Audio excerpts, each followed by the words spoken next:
അല്ല, ഡയറക്റ്റ് ആയിട്ട് പേര് പറഞ്ഞിട്ടില്ല എന്നല്ലേ ഉള്ളൂ. ഇൻഡയറക്റ്റ് ആയിട്ട് ആ പേരിലേക്ക് സൂചന നൽകുന്ന തരത്തിലുള്ള പരാമർശങ്ങൾ. എന്താണ് ഈ സൂചന? സൂചനയൊക്കെ വളരെ ഞാൻ പറയാം. ഇപ്പോൾ താങ്കൾക്കെതിരെ സമാനമായ ഒരു ആക്ഷേപം ഇരുന്നു, അല്ലെങ്കിൽ താങ്കൾ ഇങ്ങനെ ഒരു പരാതി കൊടുക്കുന്നു. അപ്പോൾ താങ്കളുടെ പേര് പറയുന്നതിന് പകരം രാഹുൽ ഈശ്വറിന്റെ ഭാര്യ എന്ന് പറഞ്ഞു കഴിഞ്ഞാലും അത് താങ്കളിൽ തന്നെ എത്തി നിൽക്കില്ല. അങ്ങനെ പറഞ്ഞോ? അല്ല, ഞാൻ ചോദിക്കുകയായിരുന്നു. അല്ല, അങ്ങനെ പറഞ്ഞിട്ടില്ലല്ലോ. രാഹുലിന്റെ വീഡിയോസ് അല്ല, സന്ദീപ് വാര്യറുമായി ബന്ധപ്പെട്ട് ഇന്നലെ ഒരു ഫേസ്ബുക്ക് പോസ്റ്റിൽ അത് സന്ദീപ് വാര്യർ ആ വിവാഹത്തിൽ സംബന്ധിച്ചിരുന്നു എന്ന് പറയുന്നു.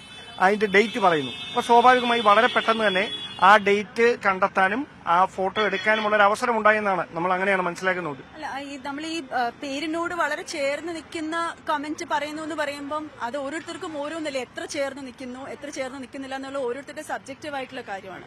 അപ്പൊ അതിനൊരു ക്ലിയർ ആയിട്ട് ഒരു സ്ട്രക്ചർ ഒന്നും ഇല്ലല്ലോ. ഇങ്ങനെ പറഞ്ഞാൽ ആൾക്കാർക്ക് മനസ്സിലാവും, ഇങ്ങനെ പറഞ്ഞാൽ മനസ്സിലാവില്ല.